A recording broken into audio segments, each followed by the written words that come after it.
Game changer ట్రైలర్‌లో ఏంటంటే, ఎక్కడా కూడా స్టోరీని రివీల్ చేయకుండా, మినిమమ్ కూడా రివీల్ చేయకుండా సినిమా మొత్తాన్ని చూపించేసినట్టు నాకు అనిపించింది. దాని గురించి మనం మాట్లాడుకుందాం. ఒక 1000 లైక్స్ నాకు ఈ వీడియోకి టార్గెట్. ఆ లైక్ ఇచ్చేసి మీరు కంటిన్యూ చేయండి వీడియో చూడటం.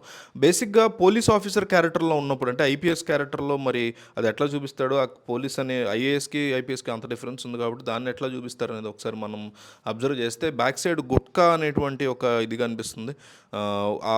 దానికి సంబంధించినటువంటి మాఫియాని ఇతను బ్యాన్ చేసినట్టు. అట్లాగే కలెక్టర్ రూపంలో ఈ గోడౌన్లు ఏవైతే బియ్యం గోడౌన్లు ఉంటాయో వాటికి సంబంధించినటువంటివి, అట్లాగే దాని మీద రౌడీస్ అటాక్ చేయడం, దాన్ని ఇతను ఎదుర్కోవడం, ఇవన్నీ కూడా మనం బ్యాక్గ్రౌండ్లో ఒకసారి అబ్జర్వ్ చేయొచ్చు వీడియోలో, మన ట్రైలర్లో. అట్లాగే ముఖ్యమైనది ఏంటంటే, ఇట్లా రెండు చేతులు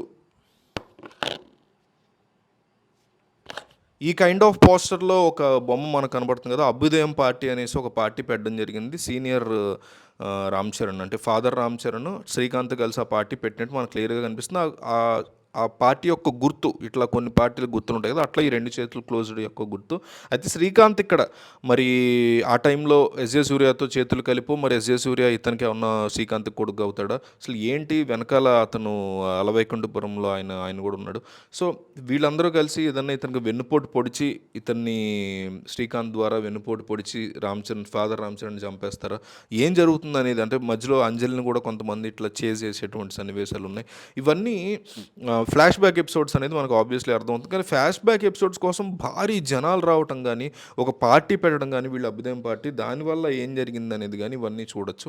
అయితే ఒకటి కన్ఫామ్‌గా అర్థమవుతుంది ఏంటంటే, ట్రైలర్‌లో ఎస్‌జే సూర్య ఫస్ట్ టైం సీఎం అవుతాడు. అవ్వడం మాత్రం రాంగ్ వేలో అవుతాడు. సెకండ్ టైం సీఎం అవ్వడం అనే దాన్ని ఆపడం కోసం రామ్ చరణ్ యొక్క యుద్ధం సాగుతుంది. సేమ్ టైం రామ్ చరణ్ యొక్క ఫాదర్ రామ్ చరణ్ కూడా చంపేసింది ఇతనే అనేది ఇక్కడ అప్పన్న అనేది ఫాదర్ క్యారెక్టర్, కొడుకు పేరు ఏదో ప్రసాద్ ఏదో క్యారెక్టర్ కింద మనకి కనబడుతుంది.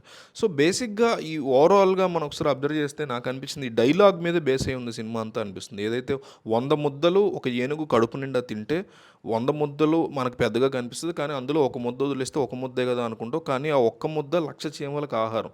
ఇది కరప్షన్కి మనం కన్సిడర్ చేసుకోవచ్చు, ఓట్స్ కూడా కన్సిడర్ చేసుకోవచ్చు. అంటే 5 సంవత్సరాల పాటు ఒక ముఖ్యమంత్రి ఏనుగు అనుకుంటే, ఆ ముఖ్యమంత్రి 100 ముద్దలు 5 సంవత్సరాల పాటు తింటే, ఆఖరికి ఒక్క ముద్దని, అతను తిన్న 100 ముద్దల్లో ఒక్క ముద్దని మళ్ళీ చీమల కోసం వెనక్కి ఇచ్చేస్తే, ఆ ఒక్క చీమ అంటే కోటాను కోట్ల ఓటర్స్ కోసం మళ్ళీ ఒక ముద్దను మాత్రమే వీళ్ళు వెనక్కిస్తారు. సో అదే ఒక ముద్దను లాస్ట్కి వీళ్ళకి పడేసి మళ్ళీ ఈ 100 ముద్దలు తినటం, 99 ముద్దలు తినటం కోసం మళ్ళీ గద్దెనెక్కుతారు సీఎంలో ఆ ఏనుగు రూపంలో అనేటువంటి కాన్సెప్ట్ నాకు అట్లా చెప్పారేమో అన్నట్టు అనిపించింది. సో రెండోసారి అజయ్ సూర్య సీఎం అవ్వకుండా ఫస్ట్ టైం ఇట్లా మ్యానిపులేట్ చేస్తూ అయ్యాడు, మనం కూడా చూసాం. బ్యాలెట్ పేపర్ల మీదకి దూకి మరీ దొమ్మి చేసి అటాకులు చేసి మరీ వాళ్ళు ఎలక్షన్ నడిపిస్తున్నారు.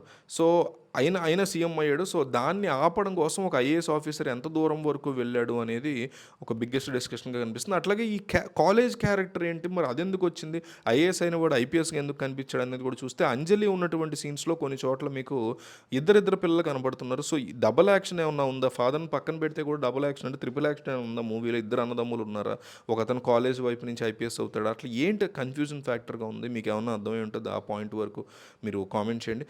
అట్లాగే ఒక చోట చూస్తే మీరు పబ్లిక్లో కియారా అద్వానీ పెళ్లి కూతురు గెటప్లో ఉంది, రెడీ అవుతోంది. ఇంకో పక్క చూస్తే ఇతను పెళ్లి కొడుకు గెటప్లో ఉన్నాడు రామ్ చరణ్. సో ఇదేమన్నా జరిగిందా అంటే, ఆల్రెడీ ఫాదర్ చనిపోయి అట్లాగే బ్రదర్ని కూడా చంపేశారా, ఐపీఎస్ ఆఫీసర్గా ఉన్నటువంటి బ్రదర్ని కూడా చంపేస్తే ఇతను ఐఏఎస్ ఆఫీసర్గా వస్తాడా తర్వాత, ఏంటి ఓవరాల్ సినారియో? ఎందుకంటే కార్తిక్ సుబ్బరాజ్ ఇచ్చినటువంటి కథ ఇది, శంకర్ ఓన్ స్టోరీ కూడా కాదు.